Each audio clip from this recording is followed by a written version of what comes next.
Sorry Murali, தினசரி அஞ்சலி ஆபீஸ்ல இருந்து வரதுக்கு லேட் ஆயிடுச்சு. அம்மா, நீங்க போன்ல ஏதோ பதட்டமா பேசுனீங்களே, என்ன விஷயம்? நீங்க முதல்ல உட்காருங்க.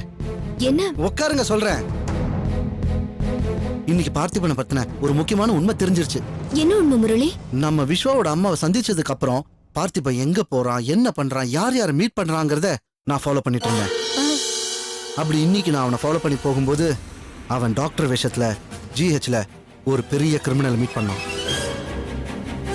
டாக்டர் வேஷத்துல ஜிஹெச்லயா? கிரிமினல் யாரு மீட் பண்ணா? ஆமா மாலதி, அந்த கிரிமினல் வேற யாரும் இல்ல, கல்பனாவோட அம்மா மீனாட்சி.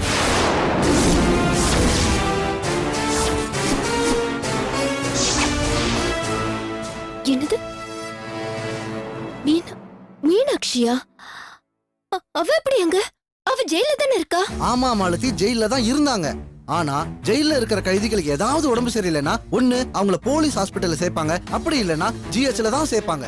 அது மாதிரி ஏதோ ஒரு ப்ராப்ளத்தினால தான் அந்த பொம்பளை ஜிஹெச்ல அட்மிட் ஆயிருக்காங்கன்னு நான் நினைக்கிறேன். அவ ரூமுக்குள்ள போய் பேசிட்டு இருந்த பார்த்திபன் ரொம்ப நேரம் கழிச்சு தான் ரூமை விட்டு வெளியே வந்தான். அவளுக்கும் இவனுக்கும் என்ன சம்பந்தம் இருக்கு? இவன் எதுக்கு அவளை போய் சந்திக்கிறான்? இன்னுமா புரியல மாலதி? நந்தினி வாழ்க்கையில மறுபடியும் குழப்பத்தை உண்டு பண்றதுக்காக அந்த பார்த்திபனை விஸ்வ வீட்டுக்குள்ள அனுப்புனதே அந்த கல்பனாவும் அவங்க அம்மாவும் தான். நீங்க சொல்றது உண்மையா முரளி? நிச்சயமா அதுதான் உண்மையா இருக்க முடியும். அப்ப அந்த கொலைகாரிங்களுக்கு என் தங்கச்சி மேல இருக்கிற கோவம் இன்னும் தீரவே இல்லையா? ஜெயிலுக்கு போய் அவங்க திருந்தவே இல்லையா? இதுங்கெல்லாம் திருந்துற ஜென்மமே இல்ல மாலதி. அன்னைக்கே ஜெயிலுக்கு அனுப்புனதுக்கு பதிலா இதுங்களெல்லாம் அன்னைக்கே கோவில் மண்டபத்துல வச்சு கல்லால் அடிச்சு கொண்டு இருக்கணும். அப்படி மட்டும் பண்ணிருந்தா இன்னைக்கு இதுங்களால பார்த்திபன் ஒருத்தன் புதுசா நந்தினி வாழ்க்கையில விளையாடுறதுக்கு மனசிருக்க மாட்டான். என்னால நம்பவே முடியல முரளி. இவ்வளவு கொடூரமான மனுஷங்க கூட இருப்பாங்களா? என் தங்கச்சிக்கு பண்ண கொடுமைக்காக தான் ஆண்டவனை பத்தி இப்படி தண்டனை கொடுத்திருக்கா. அது கொஞ்சம் கூட பொறுச்சுக்காம இப்படி எல்லாம் பண்ணிட்டு இருக்காங்க. இப்ப என் தங்கச்சி நிறமாச கர்ப்பிணியா இருக்கா. அது மட்டும் இல்லாம கண் பார்வை வேற இழந்திருக்கா. இப்ப போய் அவ வாழ்க்கை நாசமாக்க நடிக்கிறாங்களே. இப்படி கேடு கட்டுத்தனமா அந்த நாசமா போன பார்த்திபனை வச்சு இப்படி விளையாடிட்டு இருக்காங்க. இங்க பாருங்க, அந்த பார்த்திபன் மீனாட்சி கிட்ட என்ன பேசலாம் தெரிஞ்சுக்கிட்டீங்களா?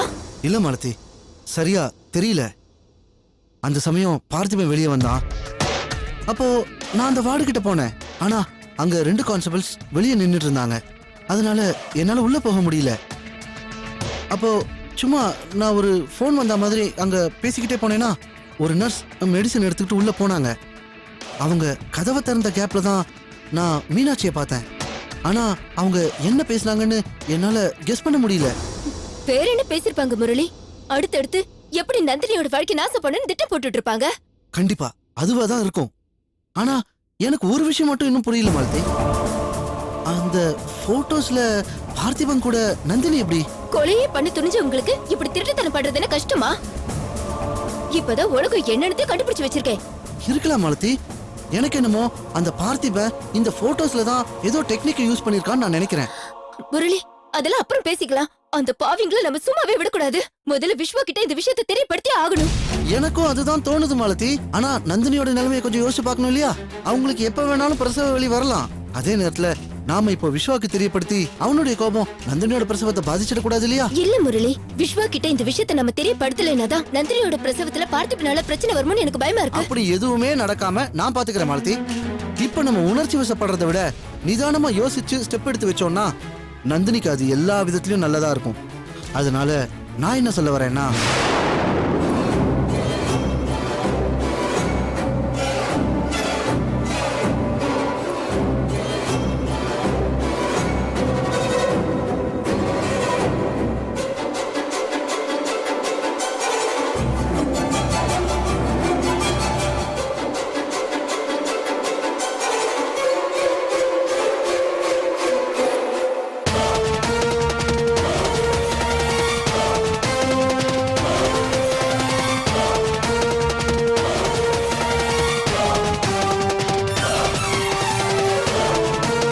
உங்களுக்கு புரிஞ்சது இல்ல?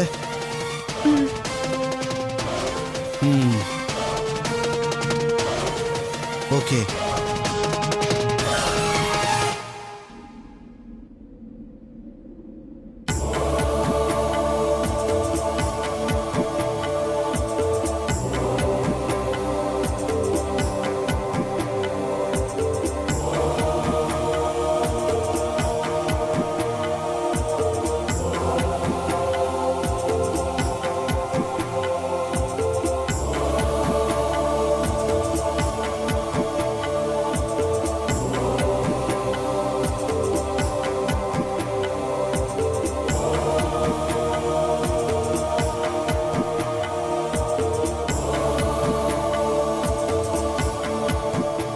அண்ணே ஆ கோயிலுக்கு போயிட்டு வரலாமா? ரேவதி, தப்பா எடுத்துக்காத. நம்ம சாயந்தரம் போலாமா? ஏன்னு வேற ஏதாவது முக்கியமான வேலை இருக்கா? ஆ, அது அது வந்து ஆ,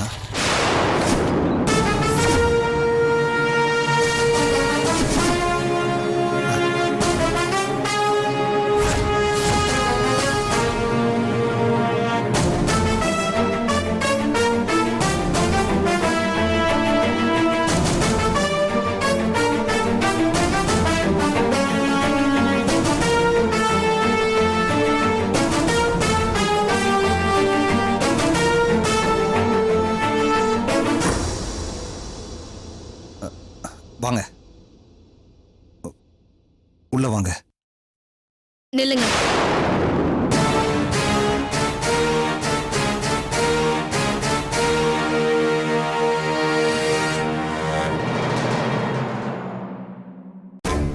என்ன இதெல்லாம்? இந்த விஐபிங்க வராங்கன்றதுனாலதான் கோயிலுக்கு சாயங்காலம் போலான்னு என்கிட்ட சொன்னீங்களா? என்ன இவங்கள பத்தி பேசவே கூடாதுன்னு சொல்லிருக்க, ஆனா நீங்க வீட்டுக்கே வர சொல்லிருக்கீங்க. ஏய், உங்களுக்கு எல்லாம் வெக்கமே இல்லையா? என்ன மூஞ்சி வச்சுக்கிட்டு என்ன திரும்ப திரும்ப பார்க்க வரீங்க? நான் அனுப்பி வச்ச வக்கீல் நோட்டீஸ்க்கு சம்மதம் தெரிவிச்சு சைன் பண்ணி அனுப்புறதை விட்டுட்டு இப்போ எதுக்காக என்ன பார்க்க வந்திருக்கீங்க? ரேவதி, பிடிச்சவங்களோ பிடிக்காதவங்களோ யாரா இருந்தாலும் உள்ள கூப்பிட்டு பேசுறதாமா நாகரிகம். போறவங்க வர்றவங்க யாராவது பார்த்தா நமக்கு தானமா அசிங்கம். நீ ஒரு நிமிஷம் இருமா. தம்பிகளா, நீங்க உள்ள வாங்க. மன நிறைவோட சாமி கும்பலான்னு கிளம்புனேன். இந்த மூஞ்சிங்களை பார்த்துட்டு நான் எங்க கோயிலுக்கு போறது? ரேவதி, தம்பி, அவங்கள பத்தி தான் தெரியுமே. நீங்க ஒண்ணும் மனசுல வச்சுக்காதீங்க.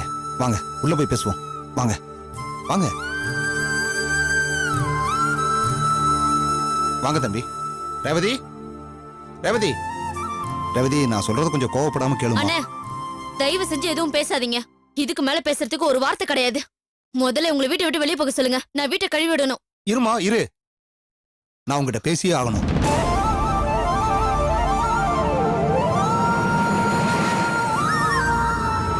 இந்த அண்ணன் மேல உனக்கு மரியாதை இருக்கா இல்லையா? ஏன் இப்படி எல்லாம் பேசுறீங்க? உங்களுக்கு மரியாதை கொடுக்கலன்னா நான் மனுஷியே கிடையாதுன்னு. அப்புறம் ஏமா எனக்கும் தெரியாம மகேஷ்க்கு விவாகரத்து நோட்டீஸ் அனுப்பிச்ச?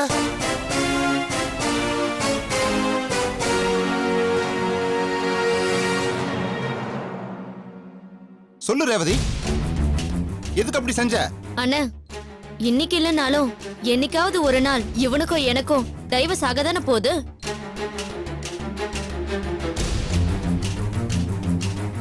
என் உயிர் இருக்கிற வரைக்கும் அது நடக்க விட மாட்டேன் ரேவதி. அண்ணா, தயவு செஞ்சு என்ன புரிஞ்சுக்கோங்க. நீ எங்களை யாரையும் புரிஞ்சுக்க வேண்டாம். வாழ்க்கைனா என்னன்னு நீ புரிஞ்சுக்கோ. இவன் கூட வாழ்ற அந்த கேவலமான வாழ்க்கை எனக்கு தேவையே இல்லைன்னு.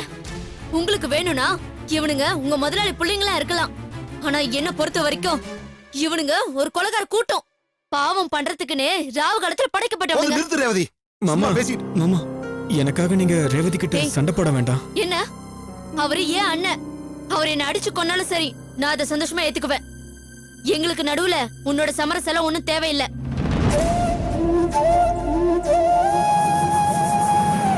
சரி ரேவதி, நான் உங்ககிட்ட ரொம்ப பேசல. உன்னை ஒண்ணு கேக்குறேன், அதுக்கு மட்டும் தயவு செஞ்சு பதில் சொல்லு. நாங்க மாறிட்டோம் நீ நம்புறதுக்கு நாங்க என்ன பண்ணணும் சொல்லு. சொல்லுங்க நீங்க என்ன சொன்னாலும் நாங்க செய்றோம்.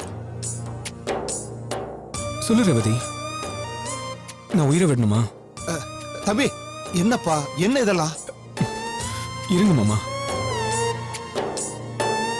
சொல்லு ரேவதி, நான் உயிரை விடணுமா? சொல்லு, இப்பே விட்டுறேன். இந்த நிமிஷம் செத்து போக தயாரா இருக்கேன். பதில் சொல்லு ரேவதி, அதான் நீ எதிர்பார்க்கறியா? சொல்லு. நீ எங்களை மன்னிக்கிறதோ ஏத்துக்கிறதோ இப்போதைக்கு வேண்டாம். ஆனா நாங்க மாறிட்டோன்றத நம்பினா போதும். அதுக்கு நாங்க என்ன பண்ணணும் சொல்லு.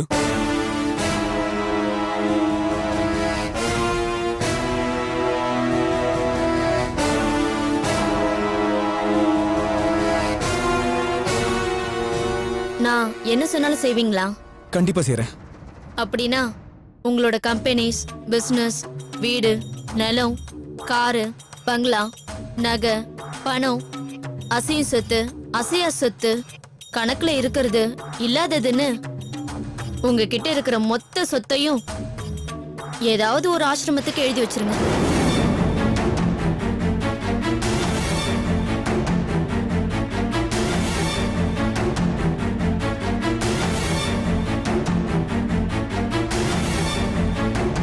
இது எல்லாத்தையும் இன்னும் ஒரு வாரத்துல செய்யணும்.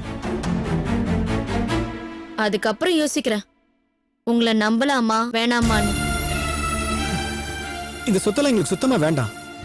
இதைத்தான் நாங்க அப்பத்துல இருந்து சொல்லிக்கிட்டு இருக்கோம். ஆனா இதெல்லாம் எதுக்கு ஏதோ ஒரு ஆசிரமத்துக்கு எழுதி வைக்க சொல்ற? எல்லாத்தையும் உன் பேர்ல எழுதி வச்சிடறோம். ஆமா நீ எல்லாத்தையும் இப்பயே உங்க பேருக்கு மாத்தி கொடுத்துறோம். நிறுத்துங்க. நான் ஒண்ணும் உங்ககிட்ட பிச்சை கேட்கல, சவால் விடுறேன். முடியுமா முடியாதான்னு மட்டும் சொல்லுங்க. வேற எந்த பேச்சும் வேண்டாம்.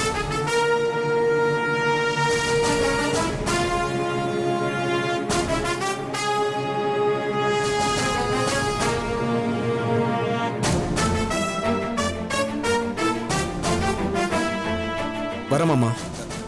மகேஷ் மகேஷ் சொன்ன கேளுப்பா மகேஷ். ஐயோ, என்னம்மா என்ன இதெல்லாம்? இப்படி ஒரு பரீட்சை தேவையா? நீ சொன்ன மாதிரி செஞ்சுட்டாங்கன்னா என்னம்மா பண்றது? எல்லாத்தையும் இழந்துட்டு அவங்க எப்படிமா வாழ்வாங்க? கவலைப்படாதீங்கண்ணே. இவங்க போற வேகத்தை பார்த்து நான் சொன்னதையெல்லாம் செஞ்சிருவாங்கன்னு நினைக்கிறீங்களா?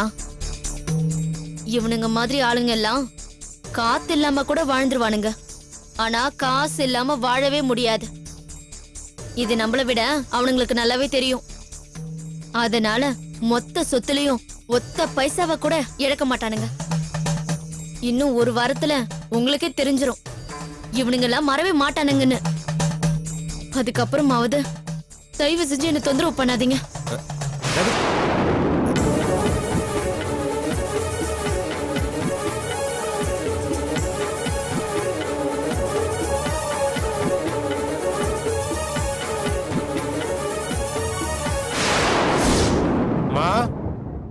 மா பசிக்குதுமா, சீக்கிரமா சாப்பாடு எடுத்து வைமா.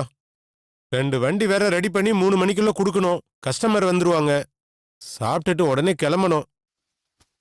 மா எங்க போயிடுச்சு? அம்மா, சின்ன பையனை கடையில விட்டுட்டு வந்திருக்கிறம்மா. நான் சாப்பிட்டுட்டு சீக்கிரமா போகணும். என்ன இங்கேயும் காணோம்? வீட்டை திறந்து போட்டுட்டு எங்க போச்சு? பசிக்குது. சாப்பாடு என்ன பண்ணி வச்சுட்டு போயிருக்குன்னு தெரியலையே.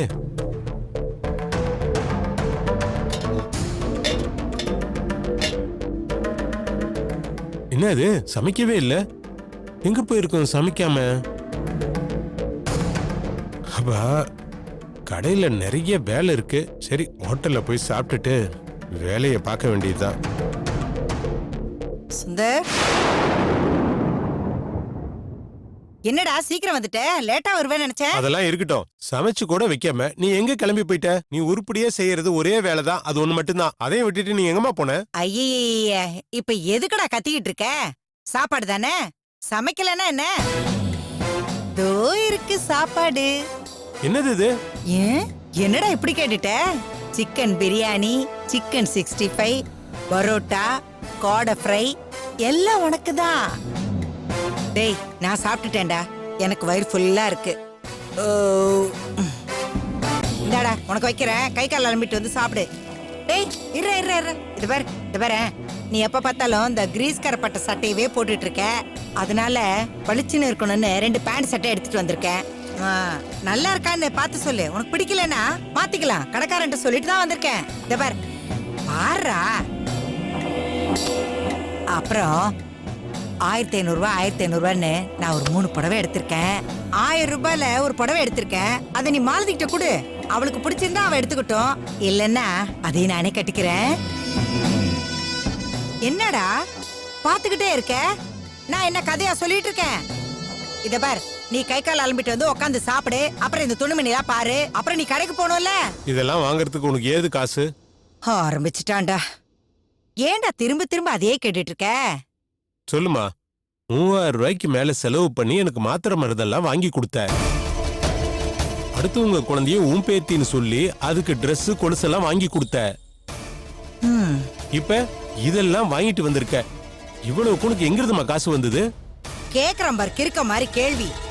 இத பாருடா, யாரு காசு இல்லைன்னு சொல்றாங்களோ அவங்க கிட்ட நம்ம கோவப்படலாம். காசு இருக்குன்னு சொல்றவங்க கிட்ட கோவப்படக்கூடாது. தேவையில்லாம கேள்வி கேட்க கூடாது. டேய் பேசாம உட்காந்து சாப்பிடுற, சூடா ஆறிடுண்டா. இத பாரு, உன் வியாக்கியானால எனக்கு தேவையில்லை. முதல்ல கேட்ட கேள்விக்கு பதில் சொல்லு. உன் கையில எப்படி இவ்வளவு பணம் வந்துச்சு? அது அப்புறம் சொல்றேன்டா, நீ முதல்ல சாப்பிடு. இல்லம்மா, நீ உண்மையை சொல்லனா உன் கையில் இப்ப மட்டும் இல்ல, எப்பவுமே நான் சாப்பிட மாட்டேன். சந்தோஷம் இருந்துட்டு போறேன். எனக்கு சமைக்க கஷ்டமா தான் இருக்கு. இந்த பாரு கண்ணா, நீ முதல்ல சாப்பிடுறா. காசு கொடுத்து வாங்கிட்டு வந்திருக்க. இப்ப நீ உண்மையை சொல்ல போறியா இல்லையா? அட யாரா இவன்? உண்மையை சொல்லு, உண்மையை சொல்லு, உண்மையை சொல்லுன்னுட்டு இப்ப நான் என்ன பொய்யா சொல்லிட்டு இருக்கேன்? இப்ப என்ன, உனக்கு உண்மையை சொல்லணும் அவ்வளவுதானே? ஆமா. சரி சொல்றேன், நல்லா கேட்டுக்க. சீட்டு பிடிக்கிறேன்டா. 1,00,000 ரூபாய் சீட்டு பிடிக்கிறேன். என்னது சீட்டா? அது 1,00,000மா? உன்னை நம்பி யாருமா போடுறா? ஆ, என்னடா இப்படி கேட்டுட்ட? என்ன நம்ப இந்த ஊர்ல ஆளா இல்ல? இந்த ஏரியா தானே எனக்கு புதுசு. மத்தபடி பழைய வீட்டு ஏரியால இருக்கிற அத்தனை பேரு எனக்கு தெரிஞ்சவங்க தான். அந்த ஏரியால இருக்கிற 4-5 பேரை கூட்டிட்டு வந்து அவங்களுக்கு தெரிஞ்ச 4-5 பேர் இந்த ஏரியால இருக்காங்க. எல்லாருமா சேர்ந்து என்கிட்ட சீட்டு போடுறாங்கடா. மெதுவா உங்ககிட்ட சொல்லாமேன்னு நினைச்சேன். ஆனா நீ இப்பவே சொல்லிட்ட. அம்மா, உண்மைதானே சொல்றேன்? உண்மைதான்டா. வேணா கற்பூரத்துல அடிச்சு சத்தியம் பண்ணட்டுமா? சரி, சீட்டு பிடிக்கிறேன்னு சொல்ற. அந்த பணத்தெல்லாம் இப்படி செலவு பண்ணினா நாளைக்கு சீட்டு போட்டவன் வந்து கேட்டானா நீ என்ன பதில் சொல்லுவ? ஏண்டா, சீட்டு பிடிக்கிறவங்களுக்கு மாசம் மாசம் கமிஷன் கிடைக்கும்ல, அந்த காசுல இருந்து தான் நான் செலவு பண்ணிட்டு இருக்கேன். ஆனா சுந்தரு, இனிமே என் கமிஷன் பணம் மொத்தத்தையும் செலவு பண்ணாம கொஞ்சம் கொஞ்சமா சேர்த்து வைக்கலாம்னு நினைக்கிறேன். எதுக்கு தெரியுமா? எல்லாம் உன் வைத்திய செலவுக்கு தான்டா. உன் பொண்டாட்டியே இன்னும் எத்தனை நாளைக்கு தான் நீ நம்பிட்டு இருப்ப? உன்னை பெத்த கடமைக்கு நானும் ஏதாவது செய்யணும்ல. அம்மா, நீ அப்படி செஞ்சாலும் சரி செய்யலனாலும் சரி, ஆனா ஒண்ணு மட்டும் சொல்றேன். நீ சொல்ற மாதிரி சீட்டு பிடிக்கிறது உண்மையா இருந்துச்சுன்னா அந்த பணம் எல்லாம் மொத்தமா சேர்ந்ததுக்கு அப்புறம் தூக்கிட்டு எங்கேயாவது ஓடி போயிடாத. அம்மா, நான் தெருவுல கிடந்து செத்தா கூட பரவாயில்லம்மா, ஆனா ஜெயில இருந்து செத்தரக்கூடாதுன்னு நினைக்கிறேன். அட போட விளங்காதவன, முதல்ல வாய கழுவிடா. அம்மா இப்பதான் புதுசா பிசினஸ் ஆரம்பிக்கிறாங்க. அது நல்லா வளர்ந்து லட்சமா சம்பாதிக்கணும்னு வாழ்த்துவியா? அதை விட்டுட்டு போலீஸ் ஜெயிலுன்னு அபசகுணமா பேசிட்டு இருக்க. எனக்கு என்னமோ உன் மேல நம்பிக்கை வரல. இதுக்கு மேலே உனக்கு நம்பிக்கை வரலன்னா என்னால ஒண்ணும் பண்ண முடியாதுப்பா. நல்லதுக்கு காலம் இல்லைன்னு சொல்லுவாங்களே, அது இதுதான். நீ 4 பேர் மாதிரி கௌரவமா இருக்கணும், சந்தோஷமா இருக்கணும்னு இதெல்லாம் வாங்கிட்டு வந்தேன். நான் எப்போயும் அழுகு சட்டையோட தான் திரிவேன்னா அது உன் தலை எழுத்து. இதுக்கு மேல நான் என்ன பண்ண முடியும்?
என்ன பெரியமா, நந்தினியை பார்த்துட்டு வந்துட்டீங்களா?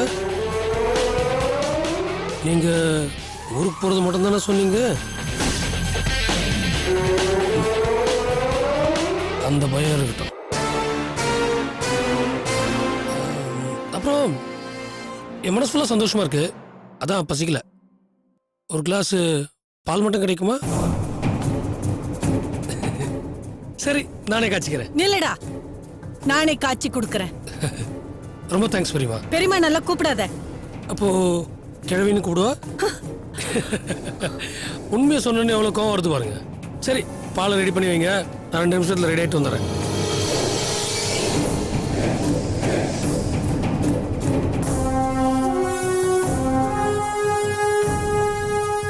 நந்தினிக்கு குழந்தை பிறக்கிற வரைக்கும் நான் இங்க இருந்தா உனக்கு பிரச்சனைன்னு நினைச்சு என் பிள்ளையோட மனசை குழப்பி விட்டு என்னை இந்த ஊரை விட்டு அனுப்ப பாக்குற. நீ உயிரோட இருந்தாதானடா என் மருமக வாழ்க்கையை நாசம் பண்ணுவ. இப்போ உன் கதையை முடிச்சிட்டு நான் ஜெயிலுக்கு போகவும் தயாரா இருக்கேன். கடவுளே, இந்த பாவிகிட்ட இருந்து என் மருமக வாழ்க்கையை காப்பாத்துறதுக்கு எனக்கு வேற வழி தெரியல. என்ன மன்னிச்சிரு கடவுளே, என்ன மன்னிச்சிரு, என்ன மன்னிச்சிரு.